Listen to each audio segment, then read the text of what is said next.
Hello friends, this is चेतन।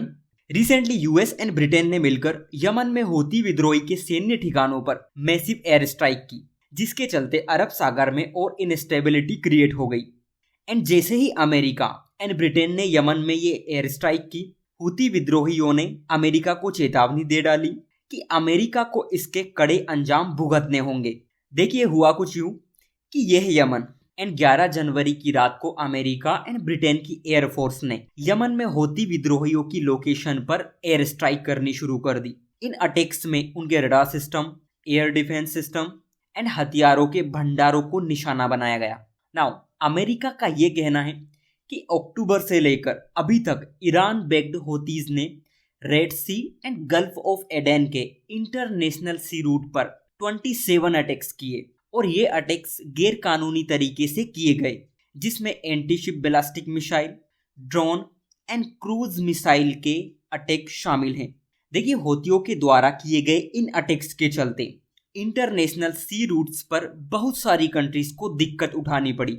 कम से कम 55 ऐसे देश हैं जो इन हमलों से प्रभावित हुए एंड अमेरिका ने इन सभी के लिए हूती विद्रोहियों को जिम्मेदार माना। इससे पहले यूनाइटेड नेशन सिक्योरिटी काउंसिल में एक रिजोल्यूशन भी लाया गया था, जिसमें इन हूती विद्रोहियों को चेतावनी जारी की गई थी कि वो इन सी रूट्स पर अटैक ना करें, लेकिन ऐसा कुछ नहीं हुआ। अगेन, जैसे ही ये हमला हुआ, हूती लीडर्स एक्शन में आ गए और अमेरिका को चेतावनी दे डाली कि इसकी जो सजा है वो अमेरिका एंड जिन कंट्रीज ने मिलकर एयर स्ट्राइक की उन्हें भुगतनी पड़ेगी। अगर आप देखोगे तो इनके ऊपर 73 अटैक्स हुए एंड इनका कहना है कि अमेरिका को इसका करारा जवाब दिया जाएगा। हूती विद्रोहियों ने वार्न किया है कि अमेरिका एंड ब्रिटेन ने यमन के खिलाफ जंग छेड़कर इतिहास की सबसे बड़ी गलती कर दी एंड इन देशों को ये बात जल्द समझ आ जाएगी।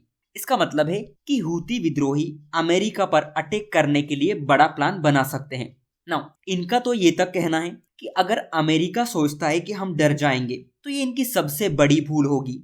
यमन की सेना आगे भी इन शिप्स पर अटैक करती रहेगी जो इजराइल से रिलेटेड है। फ्रेंड्स, ये बात इतनी बड़ी हो गई कि इंडिया के जो विदेश मंत्री है डॉक्टर जयशंकर, उन्हें भी ईरान जाना पड़ा ताकि इस मैटर को टैकल किया जाए, स्पेशली इंडिया के इंटरेस्ट से। अगर आप देखोगे तो इंडिया के ईरान के साथ अच्छे रिलेशन है एंड हूतीस को ईरान का पूरा समर्थन प्राप्त है। ऐसे में भारत के लिहाज से देखें तो एस जयशंकर की ये विजिट बहुत इंपॉर्टेंट है। सेकंड, सबसे बड़ी प्रॉब्लम इंडिया की नॉर्थ साउथ ट्रेड कॉरिडोर है जो ईरान के चाबहार पोर्ट से होकर जाता है। सोच करके देखिए, अगर ये कन्फ्लिक्ट बढ़ता है तो इसका खामियाजा इंडिया को कितना ज्यादा भुगतना पड़ेगा। एंड इसीलिए आपने देखा होगा कि इंडिया इस इशू को लेकर काफी सीरियस है। रिसेंटली इसके लिए डॉक्टर जयशंकर रशिया की 5 डे विजिट पर थे एंड उसके बाद इंडिया के प्राइम मिनिस्टर एंड यूएई के प्रेसिडेंट ने भी इस पर काफी डिस्कशन किया। देखते हैं आगे क्या होता है, बट फर्दर इस न्यूज़ पर कोई डेवलपमेंट्स होती है तो हम डेफिनेटली इसको डिस्कस करेंगे। सो आज के लिए इतना ही। Thank you.